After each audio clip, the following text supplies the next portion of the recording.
Mrs. Dr. Anwar. السلام علیکم ورحمۃ اللہ وبرکاتہ۔ Surah آج Al-Fil. کی اس ویڈیو میں ہم سورہ فیل کا با محاورہ ترجمہ پڑھیں گے۔ فیل کا معنی ہے ہاتھی، تو اس صورت میں ہاتھی والوں کا ذکر ہے۔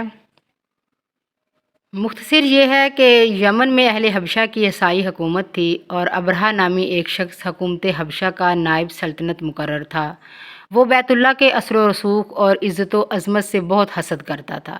وہ چاہتا یہ تھا کہ عرب بھر میں یمن کے دارالخلافہ صنعا کو وہی حیثیت حاصل ہو جائے جو مکہ کو حاصل ہے، اور قریش مکہ جو ہیں وہ کعبہ کی وجہ سے جو سیاسی، تمدنی، تجارتی اور معاشی فوائد حاصل کر رہے ہیں وہ ہماری حکومت کو حاصل ہونے چاہیے۔ اسی غرض سے اس نے صنعا میں ایک عالی شان کلیسا تعمیر کرایا تھا۔ اب کلیسا کی عمارت جو تھی وہ کعبہ کے مقابلہ میں بڑی عالی شان اس نے بنائی۔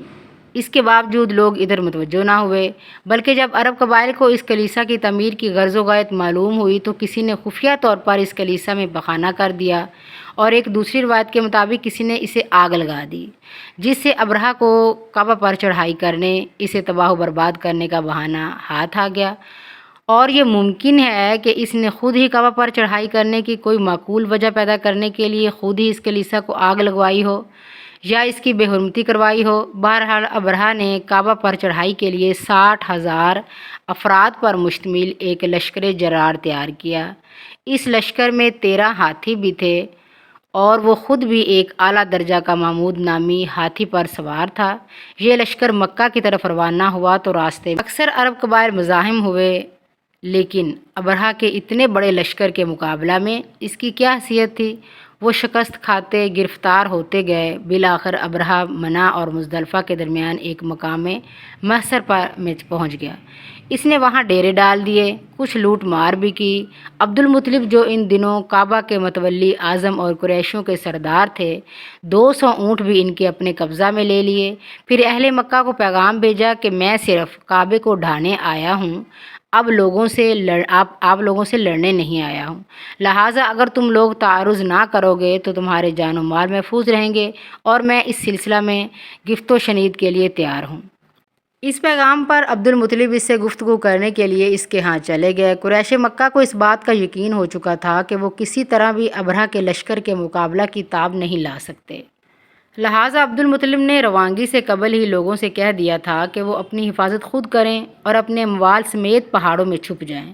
پھر ان لوگوں نے کعبہ میں جا کر خالصتاً اللہ تعالیٰ سے نہایت خلوص نیت کے ساتھ دعا کی تھی کہ وہ اپنے گھر کی خود حفاظت کریں، کیونکہ ہم میں اتنی سخت نہیں کہ اس وقت بھی کعبہ میں 360 بت موجود تھے، مگر اس آڑے وقت میں وہ اپنے سب معبودوں کو بھول گئے اور اکیلے اللہ سے دعا کرتے رہے، جو اللہ تعالیٰ نے قبول فرما لیں۔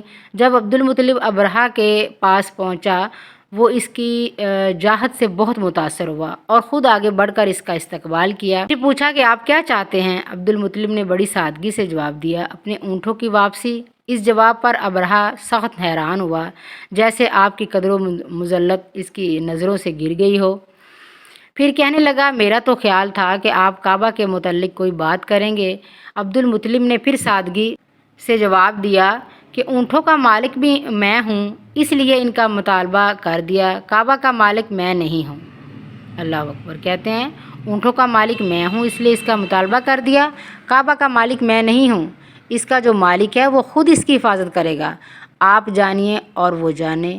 اس جواب پر وہ اور بھی حیران ہوا، تاہم اس نے عبد المطلب کے اونٹ واپس کر دیے۔ عبد المطلب واپس چلے گئے اور آ کر لوگوں کو پھر اپنی حفاظت کی تاکید کر دی، اور ابرہہ نے کعبہ کی طرف پیش قدمی کی تیاری شروع کر دی۔ اب سب سے پہلا کام تو یہ ہوا کہ اس کے اپنے ہاتھی محمود نے کعبہ کی طرف پیش قدمی کرنے سے انکار کر دیا۔ اسے بہتیرے تیر لگائے گئے، مگر وہ آگے بڑھنے کا نام ہی نہیں لیتا تھا۔ جب اس کا رخ کعبہ کے علاوہ کسی اور طرف کیا جاتا تو فوراً دوڑنے لگتا تھا۔ یہ لوگ اسی کشمکش میں مبتلا تھے کہ اللہ تعالیٰ نے سمندر کی جانب سے ہزاروں کی تعداد میں پرندوں کے جھنڈ بھیجے۔ ان پرندوں میں سے ہر ایک کی چونچ میں ایک ایک کنکر تھا، اور 2 کنکر دونوں پنجوں میں تھے۔ اللہ اکبر! ان پرندوں نے وہی کنکر اس لشکر پر پھینک کر کنکروں کی بارش کر دی۔ یہ کنکر ایسی تیزی سے لگتے تھے جیسے بندوق کی گولی لگتی ہو۔ جہاں کنکر لگتا زخم ڈال دیا جاتا، اور کبھی آر پار بھی گزر جاتا تھا۔ چنانچہ اسی لشکر کے بیشتر افراد کو وہی جو تھے وہی مار گئے، باقی جو بچے وہ واپس مڑے لیکن وہ راستہ میں مر گئے۔ ابرہہ خود بھی راستے میں ہی مر گیا تھا، اور اصحاب الفیل کی تباہی کا واقعہ آپ صلی اللہ علیہ وسلم کی ولادت باسعادت سے صرف 50 دن پہلے محرم میں پیش آیا تھا۔ اب پڑھتے ہیں ہم اس کا با محاورہ ترجمہ۔ سیاق و سباق بیان کرنے کا مقصد یہ ہوتا ہے کہ ہمیں ترجمے کی مزید سمجھ آ جائے اور اس کے مفہوم کو مزید سمجھنے میں ہمیں آسانی پیدا ہو۔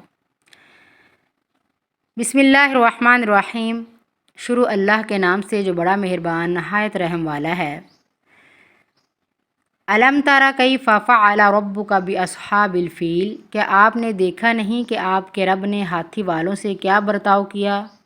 الم یجعل کیدہم فی تضلیل، کیا اس نے اس کی تدبیر کو بیکار نہیں بنا دیا تھا؟ وارسل علیہم طیرا ابابیل، اور ان پر پرندوں کے جھنڈ بھیج دیے۔